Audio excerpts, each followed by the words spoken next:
Hello, everyone. Welcome back. I'm your host, Alana Koto speaking. And today we are interviewing another cast member from CLYDE'S. For CLYDE'S, I am the assistant director and assistant stage manager. And so without further ado, let's introduce our guest. Hello, my name is Santiago Rueda, and I'll be performing Rafael in this performance of CLYDE'S. I'm a theater performance major, graduating in 2028, baby. Welcome, Santi. Thank you so much for being here. Thank you so much for taking the time. And we're just going to jump right in. Perfect. So, my first question is from scene 2. So in scene 2, we first meet Rafael, and he is just bounding and like beaming with enthusiasm and all of his charisma. One of the things I really love about CLYDE'S is how it portrays like such multidimensional versions of people of color while remaining realistic. So my question to you is, what is it like playing a character who does a majority of the comedic heavy lifting, and how do you maintain that from show to show while still remaining true to Rafael, who is so incredibly multifaceted? Yes, absolutely. So Rafael, he's such a great character that I have a lot of background playing these type of characters that are very uplifting and very joyous and very happy and very comedic and in a lot of ways. So I have some good things under my belt with this. And right before every performance, I take these Awake bars, these caffeine chocolates, shameless plug. That's what we're doing. And they're from Ace's Place, and they get me rolling. They get me focused, they get me in it. But it's mostly, I see myself in a lot of this character, like trying to uplift everybody and try to keep that same tone and make everybody have a great time. And I make sure to put that into this character just so it doesn't have any scenes that are kind of downplayed or any scenes that feel like they're being misused, if that makes sense. Yeah, and I love this character's dynamic with everybody in the cast, such as Letitia, Color Tish, great castmate with Tommy, but she makes it so much easier for me to be able to bounce off energy off of her. So yeah. I mean, awesome. I mean, I have just like been so incredibly like impressed with you specifically, how you have just like. We talked about this in the last episode, but like everybody came in guns a-blazing. Yeah. Like we blocked the show in a week, which is kind of unheard of for a show that involves so many props and moving around and scene transitions. And so I just wanted to say that I'm so proud of you. Man, you're making me blush right now. Don't do that. Don't do that. No, but you've been doing a great job, and you should know that, and you should be proud of Thank that. Thank you, Falana. Check it up here. But speaking of Rafael as a character, the next question I wanted to ask you is, in scene 11, we discovered like the true extent as to how much Rafael struggles with his drug addiction, which is so different from how he's been portrayed throughout the rest of the show. I mean, like he's literally salsa dancing the previous scene, and then he's like having a real human issue. And he's just so different from the man that we've been accustomed to. Yeah. So what was it like navigating such like a large jump in like the characterization for Rafael? And what do you hope that the audience takes away from seeing that side of him? Yeah, so this was a very, very vulnerable scene from him, because all we see is him really either being upset because of Clyde or being very, like, shamed because of how Clyde really aggravates everybody in this entire cast. And trying to keep that very composed was very, very difficult, because all you want to do is lash out at somebody else, you know? But being in this workspace and being, this is my last job if I ever have a job, and not seeing a way out, and this is like a purgatory in some sense, and not being able to see the light. Rafael had to really take away all of his feelings from everything but Tish, and he really shows that in this scene on how much he loves Tish, because at the very end he does say, "I love you," and we have this very emotional scene and very loving scene that it was so hard to navigate at first, because I didn't know what drug addiction was, like what withdrawals looked like. Thankfully, I haven't come across anything like that, or haven't done it myself. Yeah. But being able to navigate through this was difficult, because we try to figure out what he was on, what it was laced with, and try to figure that out. And coming to terms with being so confused and being so sad and being angry at the same time, and having to be in the same room as this woman that I love, and she would rather go to some other guy that doesn't give her the same attention and love that I do was very hurtful.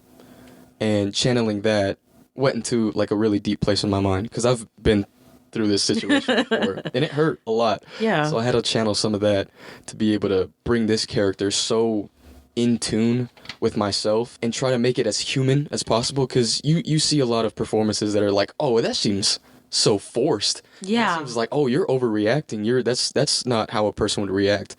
So to try to have those small increments of like acting and small increments of humanity that's still in it, it's like, what would this character say in this certain moment because of the way he's feeling, and what is the things he's got through before, and if he's had a certain situation like that. But yeah, it was super, super vulnerable, and to be able to do that, oh my gosh. I get into tears every single time. But having to go through a next scene immediately after that where it's all joyous and oh, lovey-dovey and unicorns. And I'm like, no, I can't do this. No, I hear you sniffling on stage. It's bad. But it's normal, and I feel like it adds so much to the next scene that you are coming back and you're still like feeling the emotions, because I feel like it carries.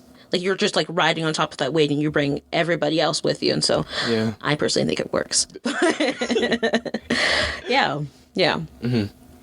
My next question is about, like, the show in general. So CLYDE'S is all about celebrating BIPOC voices and showing compassion, understanding, because as Monty very famously says, we ain't bound by our mistakes. So I just wanted to ask you a question about, like, your identity. Like, as a Mexican American, how has it been seeing yourself in this, like, type of role? And how has it helped you grow as, like, an artist and as a human? Yeah. It's been a great experience. I think I've played one other role that's kind of like a Mexican American, but this role really shows how in depth a character like this can actually be. And with the author, Lynn Nottage, fantastic writer. This is the only play that I've seen from her, but everything that I've heard and all of the performances that I've watched of this, it's like, how can you do it wrong? And all the characters go so in depth.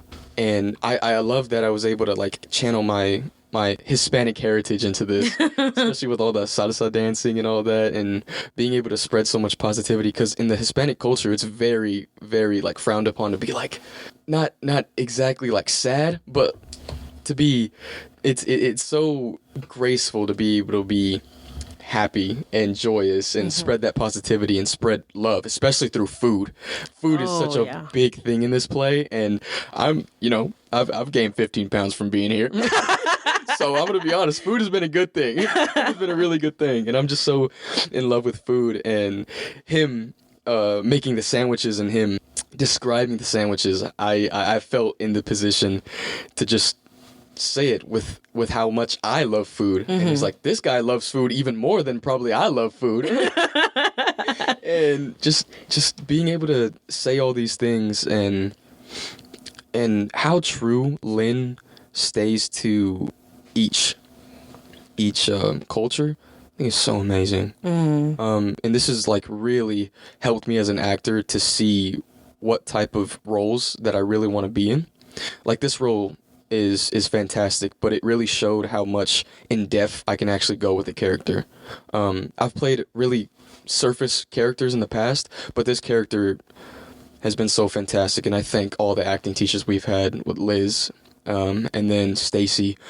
Fantastic work that they have done in just a semester and a quarter. So, yeah, absolutely. It's been really wonderful being a part of this show, because so many people in like UET have just like come out and like given their time and helped, especially like the cast, especially with a lot of that, and Stacy coming in for a couple of days and working with you guys. If you don't know who Stacy is yet, Stacy is one of our acting professors.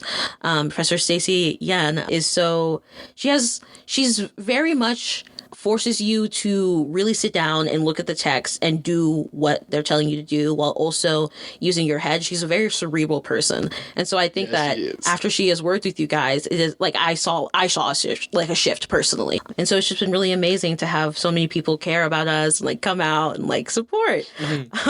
Because this story is so important. And I think that you guys are telling it extremely well. Thank you. Thank you. But talking about people who have been working with us and like the creative team, a question I asked the group yesterday is like what it was like for everybody on the creative and like cast, because this type of show, since it's only 5 people, you really do become part of the creative team, like even if you're a cast member, because you kind of have to to get the show up on its feet. And so my question to you is, throughout the process, what are the things that you found to be most important or like non-negotiable components that you felt that you needed to tell this story? Probably the first and utmost, the chemistry.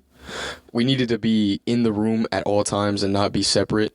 Because I've been in plays where, only these people are called or only these people are called, but like we're working together 24/7. So as soon as we get onto that stage, as soon as we got into Hyde Hall, we were immediately going to work. We immediately clicked. We immediately started to laugh, had a lot of fun. In between breaks, we talked. There's rarely anybody on their phone just doing anything. It's either they're on their script or we're talking with each other and laughing. And I'm so glad that we've been able to build that kind of chemistry. And also the fight scenes, we needed to do that to engage even more of the tension between characters, because Brenna and Quinn have it with Jason and Clyde, and then Rafael and Tish have it as well. And I think that's so crucial to be able to have somebody come in such as Diego, such a fantastic guest that we had, to a fight coordinator, a mentor. I got his number and everything, so if I need to call him up, I can so we can get some references. But that guy was absolutely fantastic. And I would also have to say the intimacy moments as well.